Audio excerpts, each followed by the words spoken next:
Hello everyone, welcome to the maths world. ఈ వీడియోలో Telangana state board syllabus 7th class మ్యాథమెటిక్స్లో 8th chapter congruence of triangles అనే చాప్టర్లో కాంగ్రియన్సీ అంటే ఏంటో నేర్చుకుందాము. ఈరోజు వీడియోలో కాంగ్రియన్సీ అంటే ఏంటో నేర్చుకుని కరస్పాండింగ్ యాంగిల్స్, కరస్పాండింగ్ సైడ్స్ ఎలా రాయాలో నేర్చుకుని డూ దిస్లో ప్రాబ్లమ్స్ని చేద్దాము. ఫస్ట్ ఆఫ్ ఆల్ కాంగ్రియన్సీ అంటే ఏంటో చూద్దాం. మనం 1 రూపీ కాయిన్స్, ఒక కుప్పలాగా ఉన్న కాయిన్స్ అన్నిటినీ కూడా ఒకదాని మీద ఒకటి ఉంచినట్లయితే కనుక అవన్నీ ఒకదాని ఎగ్జాక్ట్గా ఈక్వల్ అవుతాయి అన్నమాట, కోయిన్సైడ్ అవుతాయి. 2 కాయిన్స్ ఉంచినట్లయితే 2 coins same size same shape ఉంటాయి కాబట్టి అవి రెండు ఒకే కాయిన్ ఏమో అన్నట్లుగా ఉంటాయి అన్నమాట. So because of all coins have the same size and same shape, అన్నీ కూడా కోయిన్సైడ్ అవుతాయి. In the same way papers of blank notebook have the same size and same shape. అట్లాగే సేమ్ సైజు సేమ్ షేప్ ఉండేటువంటి papers ఉన్నటువంటి blank notebook అని ఎందుకు అన్నారు అంటే, మనం ఆల్రెడీ వాడే నోట్బుక్ అయితే కొంచెం పేపర్స్ అనేవి మనకు అంచుల దగ్గర ముడతపడినట్లు వచ్చి కాంగ్రియంట్గా ఉండవు అన్నట్లుగా ఉంటాయి. అలా కాకుండా బ్లాంక్ నోట్బుక్లో ఉండే పేపర్స్ అయితే కనుక అన్ని సేమ్ సైజు సేమ్ షేప్ ఉంటాయి. ఒక 4-5 పేపర్స్ కనుక ఒకదాని మీద ఒకటి ఉంచినట్లయితే అవి మొత్తం ఒకటే పేపర్ ఏమో అన్నట్లుగా కవర్ అవుతాయి అన్నమాట, ఒకదాని మీద ఒకటి. అలా ఉంటే కనుక వాటిని కాంగ్రియంట్ ఫిగర్స్ అంటాము. అలాగే మన డైలీ లైఫ్లో కాంగ్రియంట్ ఫిగర్స్ చూసినట్లయితే కనుక మన చేతికి ఉండే బ్యాంగిల్స్ కూడా కాంగ్రియంటే. ఒకదాని మీద ఒకటి కనుక ఓవర్లాప్ చేసినట్లయితే కోయిన్సైడ్ అయిపోయి 2 ఆబ్జెక్ట్స్ కూడా ఒకే ఆబ్జెక్ట్ ఏమో అన్నట్లుగా ఉంటాయి. సో మనకి కాంగ్రియంసీ అంటే సేమ్ సైజు సేమ్ షేప్ ఉండి రెండు ఒకదాని మీద ఒకటి ఓవర్లాప్ చేసినప్పుడు అవి రెండు ఒకదాన్ని ఒకటి కవర్ చేస్తూ ఒకటే ఆబ్జెక్టా అన్నట్లుగా ఉంటే కనుక వాటిని కాంగ్రియంట్ ఫిగర్స్ అంటాము. తర్వాత ఇంకా మన డైలీ లైఫ్లో ఈ 10 రూపీస్ నోట్స్ రెండు ఒకదాని మీద ఒకటి కనుక ఉంచినట్లయితే అవి కూడా కాంగ్రియంట్గా ఉంటాయి. సేమ్ సైజ్ ఉంటుంది, సేమ్ షేప్ ఉంటుంది. అలాగే 5 రూపీస్ నోట్స్ కూడా మనం డైలీ లైఫ్లో చెప్పుకున్నాం కదా, బటర్ఫ్లైకి ఉండే రెక్కలు కూడా కాంగ్రియంట్గా ఉంటాయి. రెండు కూడా సేమ్ సైజ్ సేమ్ షేప్లో ఉంటాయి. అలాగే బ్యాంగిల్స్, ఇంకా మనకి గుడ్ డే బిస్కెట్ ప్యాకెట్, ఇలా ఇంకా ఇతర బిస్కెట్ ప్యాకెట్స్లో ఉన్న బిస్కెట్స్ కూడా షేప్స్ అన్నీ కూడా కాంగ్రియంట్గా ఉంటాయి. సేమ్ సైజ్ ఉంటాయి, సేమ్ షేప్ ఉంటాయి. సో కాంగ్రియంట్ అంటే మీనింగ్ ఏంటో ఇక్కడ మనకి ఇచ్చారు చూడండి. Objects of the same size and shape we say that the objects are congruent. Congruent definition అనమాట. ఏ ఆబ్జెక్ట్స్ అయితే సేమ్ సైజ్ ఉండి సేమ్ షేప్ ఉంటాయో వాటిని కాంగ్రియంట్ ఆబ్జెక్ట్స్ అంటాము. ఇక్కడ మనకి డూ దిస్లో కొన్ని ఫిగర్స్ ఇచ్చారు. ఇవి కాంగ్రియంట్ అవునో కాదో చెక్ చేయాలి. Here are some shapes, see whether all the shapes given in a row are congruent to each other or not. You can trace the figures and check. ఈ figures అన్నీ cut చేసి ఒకదాని మీద ఒకటి ఉంచినట్లయితే కనుక ఇవన్నీ ఒకదానికొకటి కవర్ చేస్తూ కోయిన్సైడ్ కనుక అయినట్లయితే, కోయిన్సైడ్ అవ్వడం అంటే 3 ఆబ్జెక్ట్స్ ఒకే దాని మీద ఒకటి ఉంచితే ఇది మొత్తం ఒకటే ఆబ్జెక్ట్లా అన్నట్లుగా ఉంటే కనుక వాటిని కాంగ్రియంట్ ఫిగర్స్ అంటాము. చూడండి, ఈ 3 కూడా సేమ్ షేప్ ఉన్నాయి, సేమ్ సైజ్ కూడా ఉన్నాయి కాబట్టి ఈ 3 ఆబ్జెక్ట్స్ కూడా కాంగ్రియంట్ అవుతాయి. అలాగే కింద ఇచ్చిన సెకండ్ రోలో ఇచ్చినటువంటి ఈ 3 ఆబ్జెక్ట్స్ కూడా సేమ్ షేప్ ఉన్నాయి, సేమ్ సైజ్ కూడా ఉన్నాయి కాబట్టి ఇవి కూడా కాంగ్రియంట్ అవుతాయి. అలాగే థర్డ్ రోలో ఇచ్చినటువంటి ఈ ఆబ్జెక్ట్ కూడా మొత్తం 6 సైడ్స్ ఉన్నాయి, ఇది కూడా కాంగ్రియంట్ ఫిగర్స్ అవుతాయి. సేమ్ సైజ్ ఉంది, సేమ్ షేప్ కూడా ఉంది. సో ఇక్కడ ప్రతి రోలో ఇచ్చినటువంటి ఆబ్జెక్ట్స్ అన్నీ కూడా కాంగ్రియంట్ ఫిగర్స్ అని చెప్పచ్చు. అలాగే second problem, which of the following pairs of figures are congruent. కింద మనకి 6 పెయిర్స్ ఇచ్చారు. ఇందులో ఏవి కాంగ్రియంటో ఏవి కాంగ్రియంట్ కాదో చెప్పాలన్నమాట. ఫస్ట్ వన్, ఈ రెండు కూడా స్టార్ షేప్లో ఉన్నాయి, సేమ్ షేపు సేమ్ సైజు కూడా కాబట్టి ఈ రెండు కూడా కాంగ్రియంట్ ఫిగర్స్ అవుతాయి. నెక్స్ట్ సెకండ్ వన్, మొత్తం 5 సైడ్స్ ఉన్నాయి రెండిట్లోనూ, కానీ సేమ్ షేప్ ఉన్నాయి కానీ సేమ్ సైజు లేవు. ఇట్లా ఉంటే కనుక వాటిని సిమిలర్ ఫిగర్స్ అంటాము. ఇవి ఓన్లీ సిమిలర్ మాత్రమే, కాంగ్రియంట్ కాదు. అలాగే థర్డ్ వన్, 2 ట్రయాంగిల్స్ ఇచ్చారు, సేమ్ షేప్ ఉన్నాయి, సేమ్ సైజు ఉన్నాయి కాబట్టి ఈ రెండు కూడా కాంగ్రియంట్ ట్రయాంగిల్స్ అని చెప్పచ్చు. ఇవి మనకి సేమ్ షేప్లో లేవు, సైజు కూడా డిఫరెంట్గా ఉంది కాబట్టి ఇవి సిమిలర్ కాదు, కాంగ్రియంట్ కాదు. నెక్స్ట్ 2 సర్కిల్స్, రెండు కూడా షేప్ సేమ్గా ఉంది కానీ సైజు డిఫరెంట్గా ఉంది కాబట్టి ఈ రెండు కూడా సిమిలర్ అవుతాయి కానీ కాంగ్రియంట్ మాత్రం కావన్నమాట. నెక్స్ట్ అలానే ఈ రెండు కూడా సేమ్ షేప్ ఉన్నాయి, డిఫరెంట్ సైజెస్లో ఉన్నాయి. So these 2 triangles are not congruent but these 2 triangles are similar అని చెప్పచ్చు. సిమిలర్ అంటే సేమ్ షేప్ ఉంటుంది, సైజు ఉండదు అనమాట. సేమ్ షేపు సేమ్ సైజు కనుక ఉంటే వాటిని కాంగ్రియంట్ అంటాము. నెక్స్ట్ మనం కాంగ్రియన్స్ ఆఫ్ లైన్ సెగ్మెంట్స్ అంటే ఏంటో చూద్దాము. కాంగ్రియన్సీ అంటే సేమ్ షేప్ ఉండాలి, సేమ్ సైజ్ ఉండాలి అని చెప్పుకున్నాం కదా. ఇక్కడ మనకి 2 pairs ఆఫ్ లైన్ సెగ్మెంట్స్ ఇచ్చారు. ఫస్ట్ ఫిగర్లో ఏబి అనే లైన్ సెగ్మెంట్, సిడి అనే లైన్ సెగ్మెంట్ ఉంది. సెకండ్ ఫిగర్లో పీక్యూ అనే లైన్ సెగ్మెంట్, ఆర్ఎస్ అనే లైన్ సెగ్మెంట్ ఉంది. ఫస్ట్ ఆఫ్ ఆల్ మనం ఈ ఫస్ట్ ఫిగర్లో ఉన్నటువంటి ఏబి అనే లైన్ సెగ్మెంట్ని కాపీ చేసి సిడి మీద కనుక ఉంచినట్లయితే ఎగ్జాక్ట్గా కవర్ అవుతుంది అనమాట.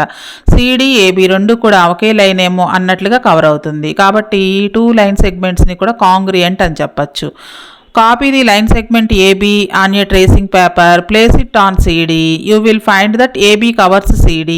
Hence the line segments are congruent. Congruent అయితే ఇలా రాస్తాం అనమాట. AB అనే లైన్ సెగ్మెంట్, CD అనే లైన్ సెగ్మెంట్ ఈ రెండు కూడా కాంగ్రియంట్. కాంగ్రియంట్ అనడానికి మనం ఈ సింబల్ని యూజ్ చేస్తాము. ఇలా రాస్తే కనుక ఓన్లీ ఇలా రాస్తే సిమిలర్ అంటాము. కింద ఈజ్ ఈక్వల్ టు గుర్తు కూడా రాస్తే దీన్ని కాంగ్రియంట్ అంటాము. కాంగ్రియంట్ అని చదువుతాం చదివేటప్పుడు దీన్ని. AB line segment AB congruent to line segment CD. ఇక్కడ పైన సింబల్ ఉంటే కనుక దీన్ని లైన్ సెగ్మెంట్ అని చదువుతాము. అలాగే ఫిగర్ 2లో ఈ పీక్యూ అనే లైన్ సెగ్మెంట్ని కాపీ చేసి ఆర్ఎస్ మీద కనుక ఉంచినట్లయితే కనుక పీక్యూ అనే లైనే కొంచెం ఎక్కువగా ఉంది. Repeat this activity for the pair of line segments in figure 2. What do you find? Are they congruent? ఆ రెండు కాంగ్రియంట్ అవుతాయా? కావు. ఎందుకంటే లెంగ్త్ అనేది రెండిట్లో ఈక్వల్గా లేదు. పీక్యూ అనేది లెంగ్త్ ఎక్కువగా ఉంది, ఆర్ఎస్ అనేది పీక్యూ కంటే కూడా లెంగ్త్ తక్కువగా ఉంది. So the line segment has only 1 dimension, that is length. Line సెగ్మెంట్కి ఉండేది ఒక డైమెన్షన్, లెంగ్త్ అనే డైమెన్షన్ ఒక్కటే.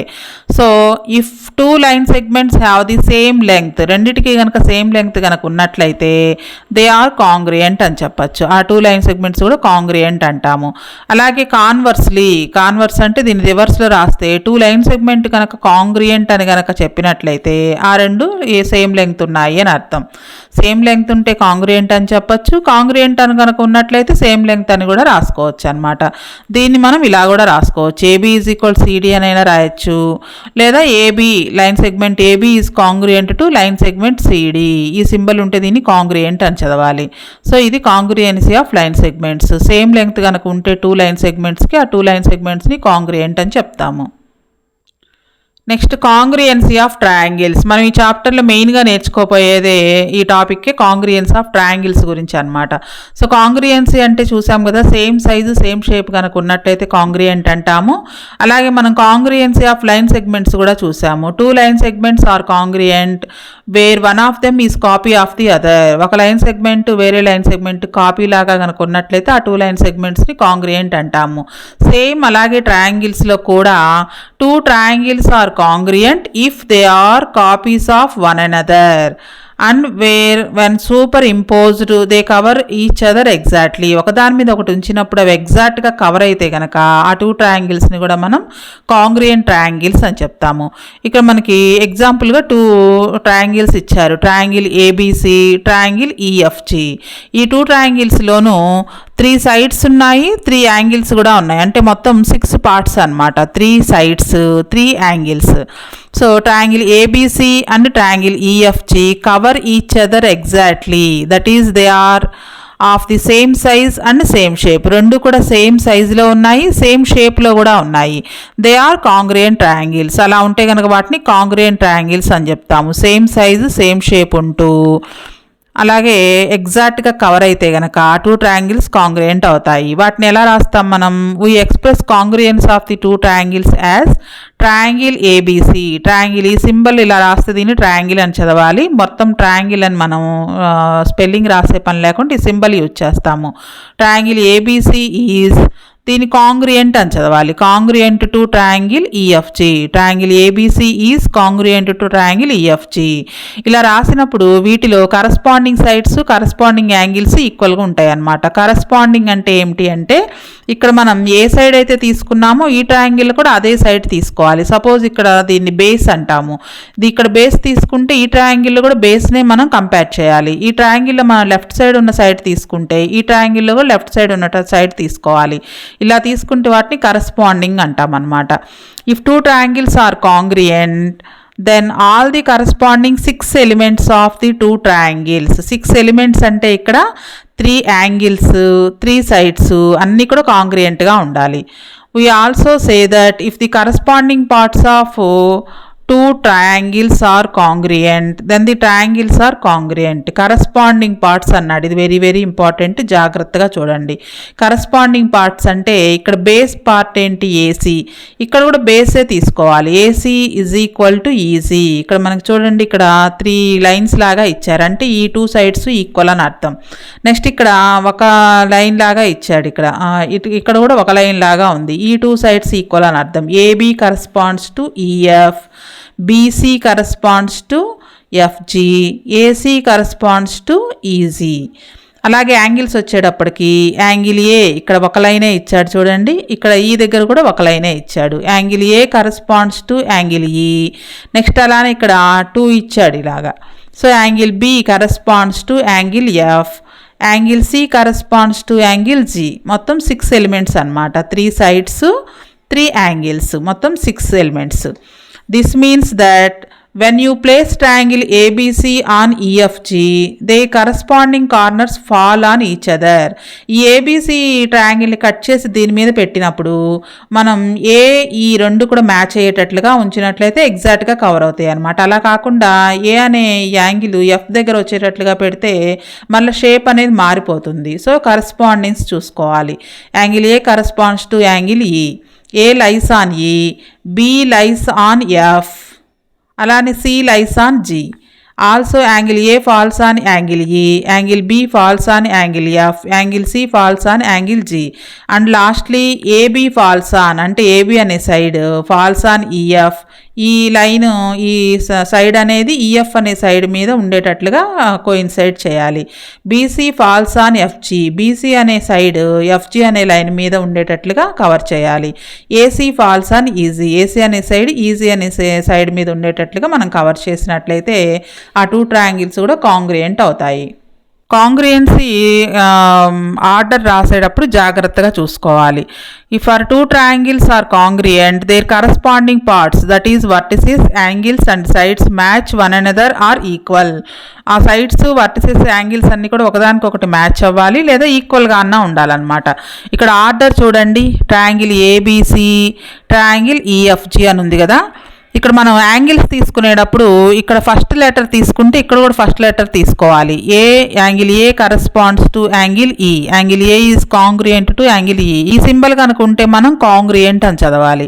నెక్స్ట్ అలానే ఇక్కడ angle B corresponds to angle F, angle B ఎక్కడ ఉంది, ఇక్కడ సెకండ్ ఆర్డర్లో ఉంది, సెకండ్ పొజిషన్ అనమాట. ఎఫ్ కూడా ఇక్కడ second position. Angle B is corresponds to angle F, angle C corresponds to angle G. వీటిని కరస్పాండింగ్ యాంగిల్స్ అంటాము. నెక్స్ట్ అలానే సైడ్స్ చూసినట్లయితే ఇందులో ఉన్న ఫస్ట్ 2 లెటర్స్ తీసుకుంటే ఇందులో కూడా ఫస్ట్ 2 లెటర్స్ తీసుకోవాలి. A B side A B is congruent to side E F. Next ఇందులో 2-3 లెటర్స్ తీసుకుంటే ఇందులో కూడా 2-3 లెటర్స్ తీసుకోవాలి. B C side corresponds to side F G. Next 1-3 letters తీసుకుంటే A C is congruent to EG, AC is congruent to EG. ఈ order అనేది very very important అనమాట. వీటిని కరస్పాండింగ్ సైడ్స్ అంటాము. ఈ ఆర్డర్లోనే రాసుకోవాలి. మళ్ళీ ఆర్డర్ మారినట్లయితే కనుక కరస్పాండింగ్ అనేది పోతుంది. కాబట్టి కరస్పాండింగ్ సైడ్స్ యాంగిల్స్ రాసేటప్పుడు ఆర్డర్ అనేది వెరీ వెరీ ఇంపార్టెంట్. సో ఈ కరస్పాండింగ్ అనేది మనకి బాగా ప్రాక్టీస్ అవ్వడం కోసం కింద డూ దీస్ ప్రాబ్లమ్స్ ఇచ్చారు. ఈ డూ దీస్ ప్రాబ్లమ్స్ చేసినట్లయితే మీకు కరస్పాండింగ్ సైడ్స్ ఎలా గుర్తుపెట్టాలి, కరస్పాండింగ్ యాంగిల్స్ ఎలా గుర్తుపెట్టాలో తెలుస్తుంది.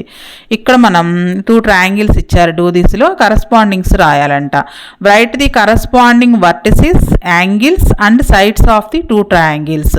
ఈ 2 ట్రయాంగిల్స్కి కరస్పాండింగ్ వర్టిసెస్, యాంగిల్స్, సైడ్స్ రాయాలి. ఇక్కడ మనం ఈ ఫిగర్స్ లేకపోయినా ఈ ఆర్డర్ చూసైనా రాయొచ్చు అనమాట.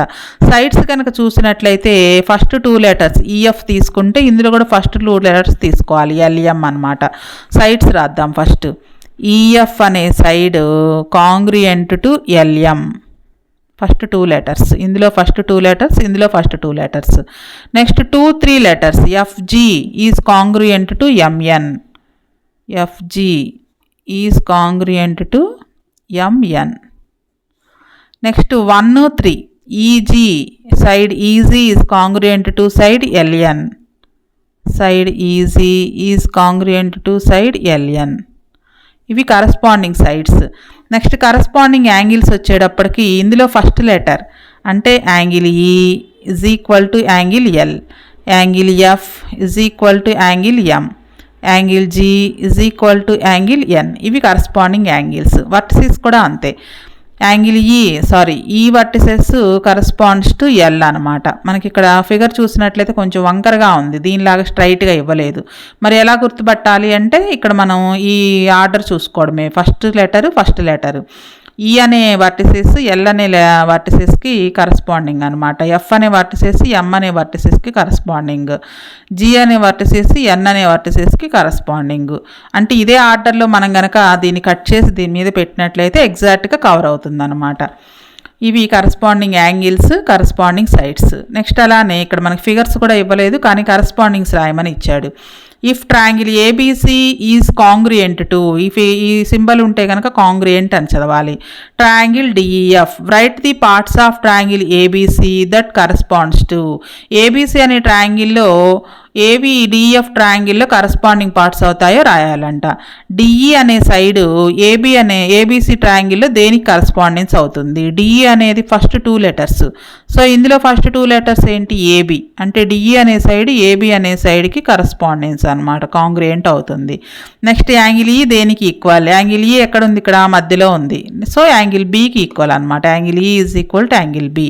నెక్స్ట్ డిఎఫ్ అనే సైడ్, డిఎఫ్ అంటే 1-3 లెటర్స్. ఇందులో కూడా 1-3 లెటర్స్ చూసుకోవాలి. ఈజ్ కాంగ్రియంట్ టు ఏసీ అవుతుంది. నెక్స్ట్ ఈఎఫ్ అంటే 2-3 లెటర్స్. ఇందులో కూడా 2-3 లెటర్స్ తీసుకోవాలి, అంటే బీసీ అనమాట. ఈఎఫ్ కరస్పాండ్స్ టు బీసీ, లేదా ఈఎఫ్ కాంగ్రియంట్ టు బీసీ అని చెప్పచ్చు. Next angle F is congruent to angle C. Angle F ఇక్కడ 3rd లెటర్ ఉంది, ఇక్కడ 3rd లెటర్ సి తీసుకోవాలి, అంటే యాంగిల్ సికి ఈక్వల్ అనమాట. ఇవి corresponding angles, corresponding sides. Next name the congruent triangles in each of the following pairs, right the statement using congruent. ఇక్కడ మనకి 2 ట్రయాంగిల్స్ ఇచ్చారు. ఈ 2 ట్రయాంగిల్స్లో కూడా కరస్పాండింగ్ పెయిర్స్ రాసి వాటిని కాంగ్రియంట్ సింబల్ యూజ్ చేసి ఆర్డర్లో రాయాలన్నమాట. ఇక్కడ మనకు చూడండి, ముందు కరస్పాండింగ్ సైడ్స్ రాద్దాం. చూడండి ఎలా రాయాలో. ఇక్కడ మనకి ఈ సింబల్ ఉంది కదా, ఈ సింబల్ ఉన్న ఈ 2 సైడ్స్ కూడా ఈక్వల్ అని అర్థం. అంటే RJ is equal to SU అని అర్థం. RJ is equal to SU sides అనమాట. నెక్స్ట్ ఈ 2 లైన్స్ లాగా ఉన్న సింబల్స్ 2 ఉన్నటువంటి సైడ్స్ ఈక్వల్ అనమాట. అంటే S T equal to R K. S T ఇందులో తీసుకుందాం first. R K equal to S T. Next ఇందులో ఉన్నది జేకే, అంటే 3 లైన్స్ లాగా ఉంది కదా, ఇది తీసుకోవాలి. ఇందులో యూటీ అనమాట. ఇప్పుడు మనం ఆర్డర్ చూసుకుందాము. ఆర్జే, ఆర్కే, ఈ రెండిట్లో సేమ్గా ఉన్నది ఏది? ఆర్. ఈ రెండిట్లో సేమ్గా ఉన్నది ఎస్. అంటే angle R corresponds to angle S అని అర్థం. Are yes. నెక్స్ట్ ఈ రెండిట్లో సేమ్గా ఉన్నది కే. ఈ రెండిట్లో సేమ్గా ఉన్నది టీ అనమాట. అంటే కే అనేది టీకి ఈక్వల్గా ఉంది. నెక్స్ట్ ఇంకా మూడోది ఏముంది? ఆర్కేజే అనమాట. ఇక్కడ STU.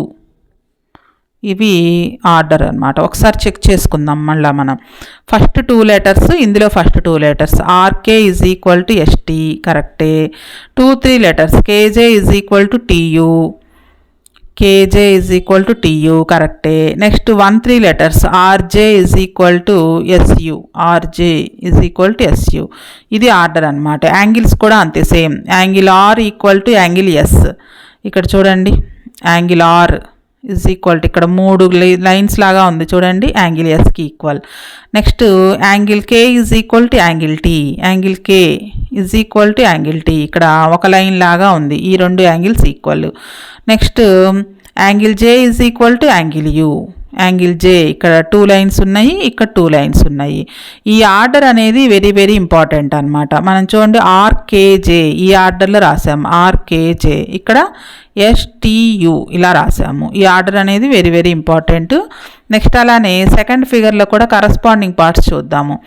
EB is equal to EC. ఈ 2 సైడ్స్ ఈక్వల్. ఎలా చెప్తున్నాం ఈక్వల్ అని? ఇక్కడ మనకి మెజర్మెంట్స్ ఏమి ఇవ్వలేదు కదా, ఈ సింబల్ని బట్టి చెప్తున్నాం అనమాట.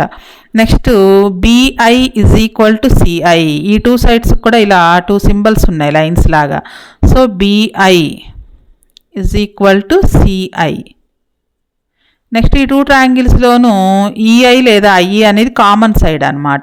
IE is equal to IE, రెండిట్లోనూ ఐఈ అనే సైడ్ కామన్గా ఉంది. ఇప్పుడు ఈ టూ ట్రయాంగిల్స్ పేర్లు రాసేటప్పుడు ఎలా రాయాలో చూద్దాము. ఈ రెండిట్లోనూ కామన్గా ఉన్న లెటర్ బి, ఈ రెండిట్లోనూ కామన్గా ఉన్న లెటర్ సి. అంటే బి కరస్పాండ్స్ టు సి. ఇక్కడ సింబల్స్ కూడా చూడండి, ఇక్కడ 3 లైన్స్ ఇచ్చారు, ఇక్కడ 3 లైన్స్ ఇచ్చారు. అంటే angle B corresponds to angle C అనమాట. నెక్స్ట్ ఈ రెండిట్లో కామన్గా ఉన్న లెటర్ ఐ, ఈ రెండిట్లో కామన్గా ఉన్న లెటర్ కూడా ఐఏ. అంటే ఐ అనేది రెండిట్లోనూ ఈక్వల్. ఇందులో ఈ ట్రయాంగిల్ యాంగిల్ ఐ ఎంత ఉంటుందో ఈ ట్రయాంగిల్ యాంగిల్ ఐ కూడా అంతే ఉంటుంది. Angle I corresponds to angle I. Next ఇక ఈ రెండిట్లోనూ చూసినట్లయితే ఈ కామన్గా ఉంది, ఈ రెండిట్లో కూడా చూసినట్లయితే ఈ కామన్గా ఉంది. ఈ రెండిట్లో కామన్ అనమాట. Angle E is equal to angle E. So ఇప్పుడు ఆర్డర్ చూద్దాం రాసేటప్పుడు. ఈఐబి అని రాయొచ్చు. Triangle EIB is congruent to triangle EIC. మళ్ళీ ఒకసారి చెక్ చేసుకుందాం. ఈఐ రెండిట్లోనూ common side equal 2 3 letters IB IC. IB IC ఈ two sides equal. Next 1 3 letter EB EC. EB EC ఈ టూ సైడ్స్ ఈక్వల్. సో ఈ ఆర్డర్ అనేది ఆర్డర్ రాసేటప్పుడు జాగ్రత్తగా చూసుకోవాలి. Next fourth problem. Name the congruent angles and sides for each pair of congruent triangles. Already ఈ two triangles congruent అని ఇచ్చారు. ఈ ట్రయాంగిల్స్లో ఉన్నటువంటి corresponding sides corresponding angles names రాయాలి. ఈ టూ పెయిర్స్కి రాయాలన్నమాట. ఇక్కడ మనకి ఫిగర్స్ ఏమి ఇవ్వలేదు, టూ ట్రయాంగిల్స్ నేమ్స్ మాత్రమే ఇచ్చారు. ఇలా నేమ్స్ ఇచ్చినప్పుడు కరస్పాండింగ్ సైడ్స్ కరస్పాండింగ్ యాంగిల్స్ ఎలా రాయాలి అనేది ఆల్రెడీ మనం చెప్పుకున్నాము. ఇంకొకసారి చూడండి. కరస్పాండింగ్ యాంగిల్స్ సైడ్స్ రాయటమే మనకు బాగా వచ్చి ఉండాలి. కరస్పాండింగ్ సైడ్స్ 3 పెయిర్స్ అనమాట. ఫస్ట్ 2 లెటర్స్ తీసుకుంటే ఇందులో కూడా ఫస్ట్ 2 లెటర్స్ తీసుకోవాలి. అంటే side TU is congruent to side XY అని అర్థం. నెక్స్ట్ ఇందులో 2 3 లెటర్స్ తీసుకుంటే ఇందులో కూడా 2 3 letters. Side U V is congruent to side YZ. Next ఇందులో 1 3 లెటర్స్ తీసుకుంటే ఇందులో కూడా 1 3 letters. Side T V is congruent to side XZ. ఇవి corresponding sides. Next corresponding angles. Corresponding angles కూడా ఇదే ఆర్డర్లో తీసుకుంటాము. కరస్పాండింగ్ యాంగిల్స్ ఇందులో ఫస్ట్ లెటర్స్ తీసుకుంటే ఇందులో కూడా ఫస్ట్ లెటర్. అంటే angle T is congruent to angle X. Angle U is congruent to angle Y. Angle V is congruent to angle Z. ఇక్కడ కాంగ్రియంట్ అనైనా రాయొచ్చు, లేదా కరస్పాండింగ్ అని గుర్తుగా మనం ఒక యారో మార్క్ను కూడా రాయొచ్చు అనమాట. ఎగ్జాంపుల్లో చూసాం కదా, ఇలా కూడా రాయొచ్చు. Angle T corresponds to angle X. ఇక మన కరస్పాండింగ్ కాంగ్రియంట్ కూడా అవుతాయి అన్నమాట. కాంగ్రియంట్ అని ఇచ్చారు కాబట్టి 2 ట్రయాంగిల్స్ కరస్పాండింగ్ సైడ్స్ కాంగ్రియంట్గా ఉంటాయి, కరస్పాండింగ్ యాంగిల్స్ కూడా కాంగ్రియంట్గా ఉంటాయి. నెక్స్ట్ ఈ 2 ట్రయాంగిల్స్ కాంగ్రియంట్ అని ఇచ్చారు. కరస్పాండింగ్ సైడ్స్ కరస్పాండింగ్ యాంగిల్స్ రాయాలి. Triangle CDG is congruent to triangle RSW. ముందు కరస్పాండింగ్ సైడ్స్ రాద్దాం. కరస్పాండింగ్ సైడ్స్ ఫస్ట్ ట్రయాంగిల్లో ఫస్ట్ 2 లెటర్స్ తీసుకుంటే ఇందులో కూడా first 2 letters. Side CD is congruent to side RS. Next ఇందులో 2 3 తీసుకుంటే ఇందులో కూడా 2 3 letters. Side DZ is congruent to side SW. ఇందులో ఫస్ట్ దాంట్లో 1 3 లెటర్స్ తీసుకుంటే సెకండ్ ట్రయాంగిల్లో కూడా 1 3 letters. Side CG is congruent to side RW. ఇవి corresponding sides. Next corresponding angles same, ఇది కూడా అంతే, అవే ఆర్డర్లో తీసుకోవాలి. Corresponding angles. Angle C is congruent to angle R. Angle D is congruent to angle S. Angle G is congruent to angle W. ఇదే order అనమాట. CR D S G W ఇవే ఆర్డర్లో తీసుకోవాలి. ఈ వీడియోలో మనం కాంగ్రియంట్ అంటే ఏమిటి, కరస్పాండింగ్ సైడ్స్ కరస్పాండింగ్ యాంగిల్స్ ఎలా గుర్తుపెట్టాలి, ఇలానే 2 ట్రయాంగిల్స్ కాంగ్రియంట్ అని ఇచ్చినప్పుడు వాటిని ఆర్డర్లో ఎలా రాయాలో నేర్చుకున్నాము. నెక్స్ట్ వీడియోలో 2 ట్రయాంగిల్స్ కాంగ్రియంట్ అవ్వాలి అంటే ఈ 6 ఎలిమెంట్స్ కాకుండా ఏవైనా 3 ఎలిమెంట్స్ కనుకున్నట్లయితే, ఎలిమెంట్స్ అంటే ఇక్కడ 6 ఎలిమెంట్స్ అంటే 3 సైడ్స్ 3 యాంగిల్స్ అనమాట. ఈ 3 సైడ్స్ 3 యాంగిల్స్ ఈక్వల్ అవ్వకుండానే ఏవైనా 3 ఎలిమెంట్స్ కనుక ఈక్వల్గా ఉన్నట్లయితే అవి కాంగ్రియంట్ అని చెప్పచ్చు. ఆ క్రైటీరియన్స్ ఏంటో నేర్చుకుని ఎక్సర్సైజ్లో ఉండే ప్రాబ్లమ్స్ని చేద్దాము.